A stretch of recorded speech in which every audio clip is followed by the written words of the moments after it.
This is Rob Tebbutt for Boxing Social. Delighted to be joined here today. We're at BT Tower. Very nice view behind Frank Warren. How are you, Frank? I'm fine, Rob. Yourself? I'm very well, thank you. Very well. Been a while since we've done this. Belfast was the last time I saw you. Yes, a while ago. We all, I think, had our holidays, didn't we? Our summer holidays, and now we're all back in the swing again and announcing some great fights.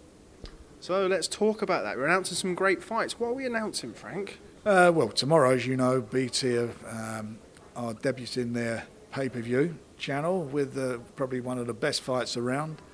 The rematch between Golovkin and Canelo from Vegas. It was a great fight first time round, which unfortunately got, I think, shrouded by a lot of controversy due to the poor judging, and it took away from really what the fight was. And as I was saying, I thought it was one of the best fights for a number of years out there.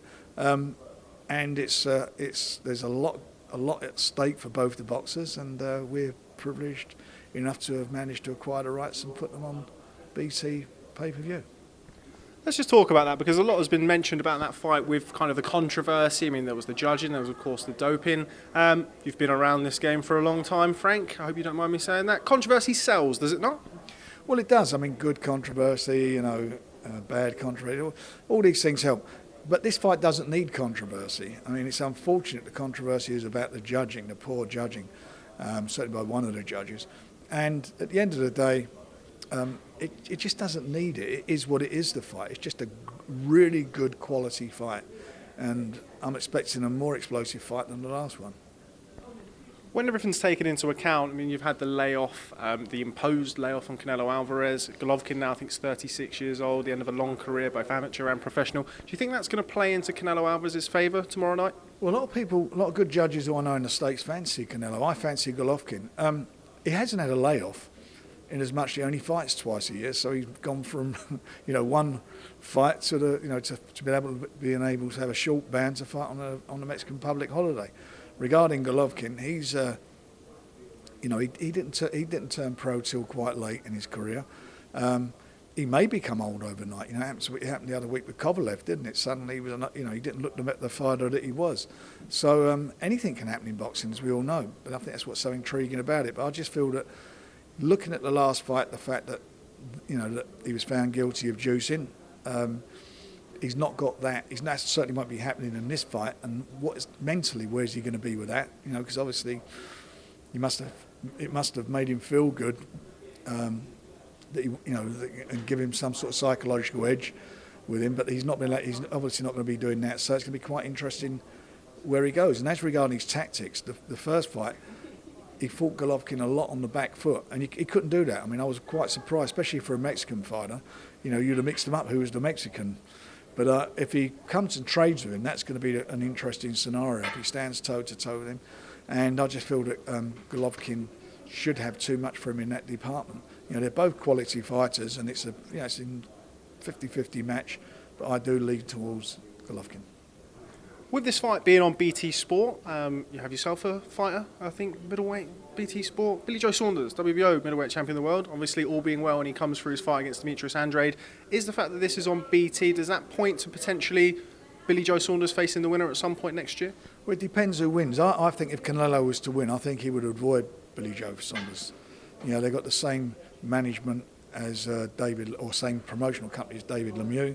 And I remember sitting there watching that fight in Canada, and just down a couple of seats down was Eric Gomez, and we looked at each other, and there and then I knew that fight had gone out the window. They really thought Lemieux was going to do a job on Bill. Golovkin's a different proposition. I think if Golovkin comes through, I'm hoping we can make it. How difficult would that fight be to make? I mean, you've just alluded to the fact that you don't think that Eric Gomez and Golden Boy would like to pick Canelo against Billy Joe Saunders. Billy Joe versus Golovkin's been a fight that's been spoken about an awful lot over the last couple of years. Is that a realistic proposition? We signed for it once and sent the contract back, but it didn't happen. I think there's a real good chance of that happening, but first of all, Bill's got to come through his defence against Andrade in Boston, and obviously Golovkin's got to win tomorrow night.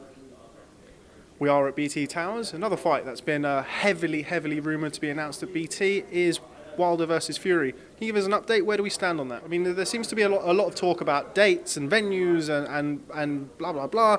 What can you give us? Why the wait? Fight's agreed. Both fighters, everybody's happy with the terms. The hold-up, as you quite rightly said, was the date and the venue. And that's it. But it'll go on, as we said, it'll go on before Christmas. It will be on. It's on. And as I say, we'll be announcing it. It's the heavyweight fight that everybody wants to see. It's the only heavyweight fight that means that there's a meaningful fight that's taking place. So, we're going to make sure it happens, and it will happen. Both fighters are in training already for it. And as I say, it's just a matter of just finalising the venue, and we'll announce it. Is that common practice in boxing? Fights that are quote-unquote announced, but there's no date and venue. Obviously, there's varying different opinions on this. Is this something that is quite common? Well, you say it's varying opinion. I mean, I'll keep hearing that, only recently that Tony Bellew was going to fight on, was it in November against Usyk or whatever his name is, but it might not happen, then it will happen. Who knows? I mean, people put things out, say they're fighting. All I know is our fight will happen. And it's not unusual. It's nothing unusual at all. I mean, the guys were both announced it themselves. I mean, I didn't announce it. They announced in the ring that they're fighting each other, and that's where we're at. And we've all agreed terms. The terms are agreed. And as I say, we're just finalising the details of the venue. That's all it is. With the dates, the dates that are rumoured, November and early December, I know it's only a matter of a couple of weeks, but would the fact that if the fight were to take place in December, would that play into Tyson Fury's hands? Would that be more of an advantage to him, those extra few weeks of preparation? Well, it may do, I don't know. I mean, at the end of the day, Tyson's very confident about the fight. He fancies the fight big time, as you know, and as does Wilder. They just want to get it on. They've not messed around. They've stepped up to the plate, and you've got two undefeated fighters stepping into the ring. You've got the WBC champion, you've got the lineal champion getting in there to decide who's the best guy. If it plays into any advantage I can get on Tyson's behalf, I will do. But I'm quite confident in Tyson and his ability, and he's more importantly, I'm confident in his confidence that he'll win the fight. So that's where we're at. And he's going to the other guy's backyard. He's going to the States, traveller by name, traveller by nature, and that's what he's doing. Just final word on Wilder versus Fury. With there being sort of dates and venues still to be decided, if by some turn of events, should we say, that neither one can be agreed, would the fight be off? Would it be postponed? Would it be pushed to next year? Fight's on, and it'll take place this year.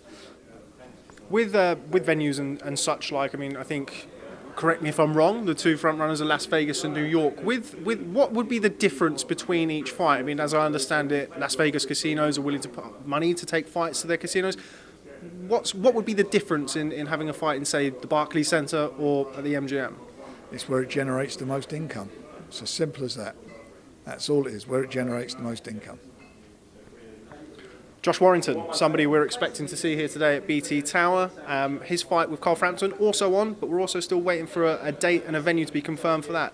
What can you give us on the latest for that fight? 22nd of December, MEN Arena. Fight's on.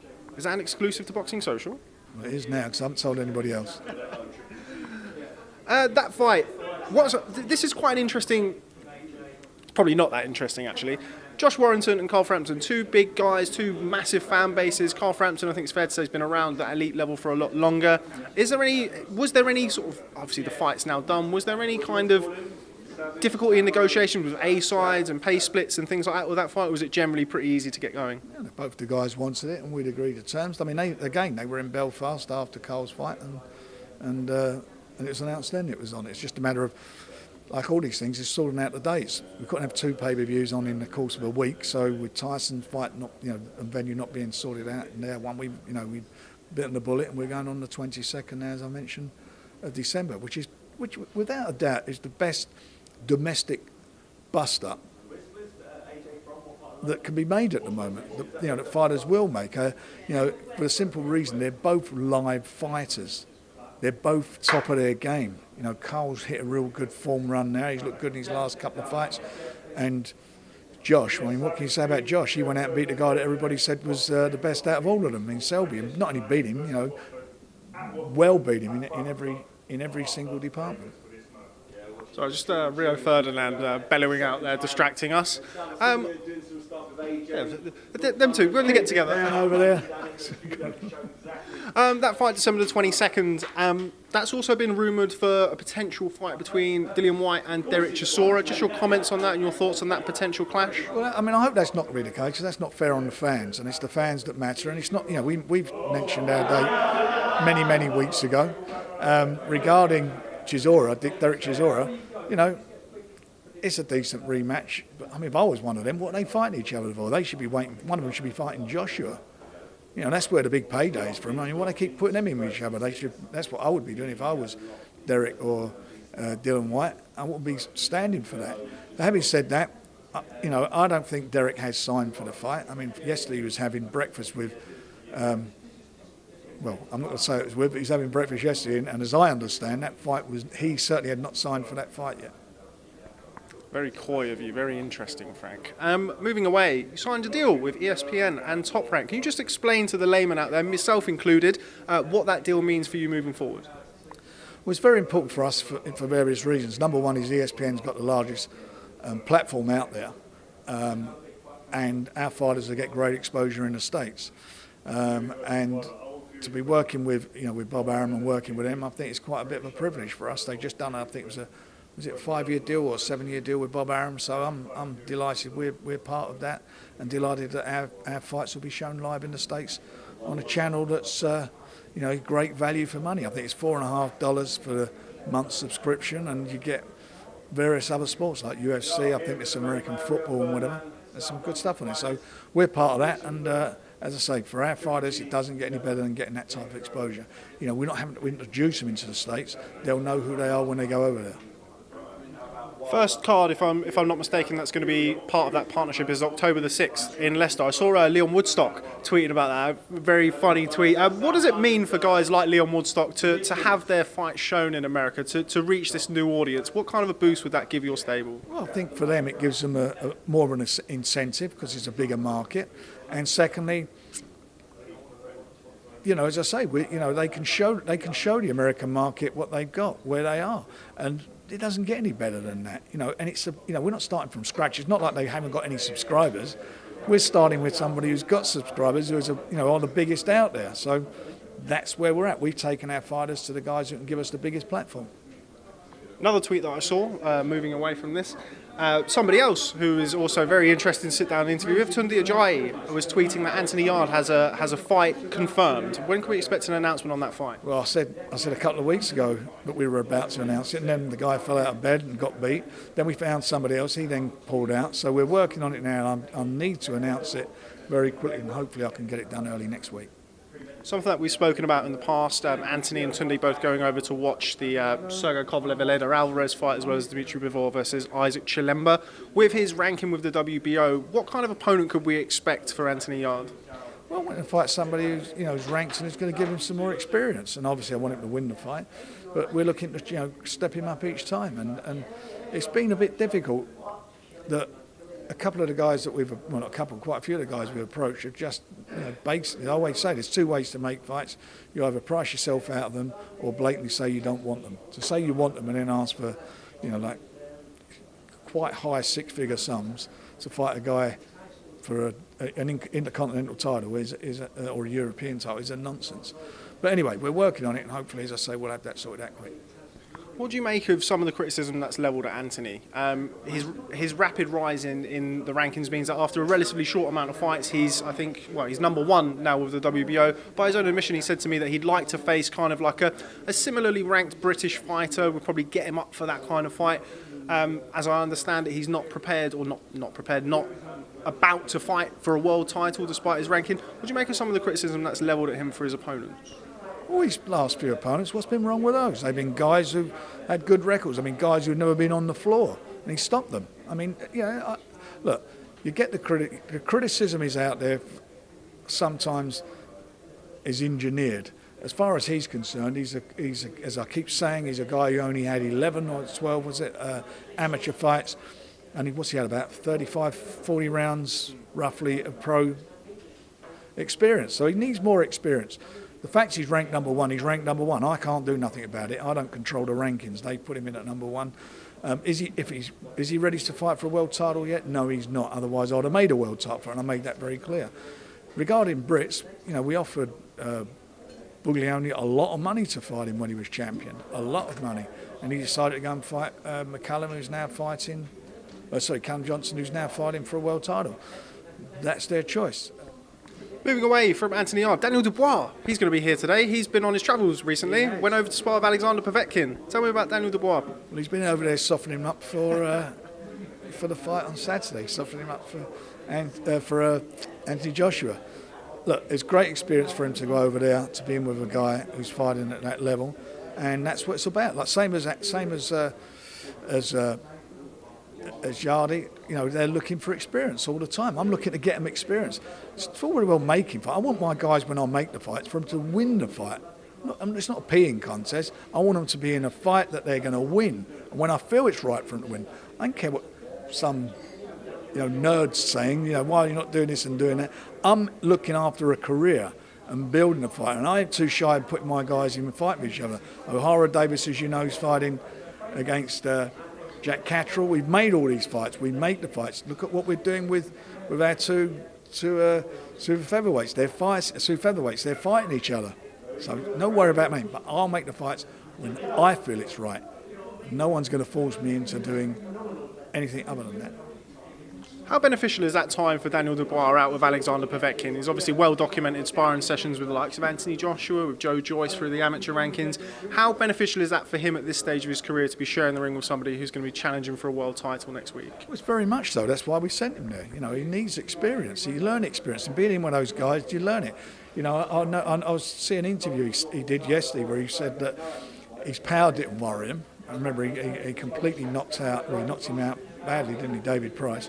His power didn't bother him. It was more the traps he was setting. That's what I like to think about. He's thinking about moves, thinking about, not walking into that, not being set up for the big punches. So that's all about experience. That's all about learning. That's about sparring at that level. And he's an intelligent young man, and he's obviously a very, very accomplished fighter. I know he can punch. We know he can punch. We know, and the same thing with Anthony Yarde. I know they can punch. But I want to see a bit more from them. I want to see the defence and the stamina and so forth. So, it's all, they're two really good works in progress, and I think quite soon we're going to step them up into some seriously big fights. And just lastly, another work in progress that you've got, it's sort of gone under the radar a little bit, is Nathan Gorman. That's a future fight that certainly I would like to see as a boxing fan first and foremost. Where are we with Nathan Gorman? When can we expect to see him back in the ring? And furthermore, when can we expect to see him and Daniel Dubois? I think he's fighting, I think it's the 6th of October. He is Chang, isn't he? Yeah, he's on the 6th of October. So he's out there, and he had a fantastic win last time out. He looked really good. He was boxing well.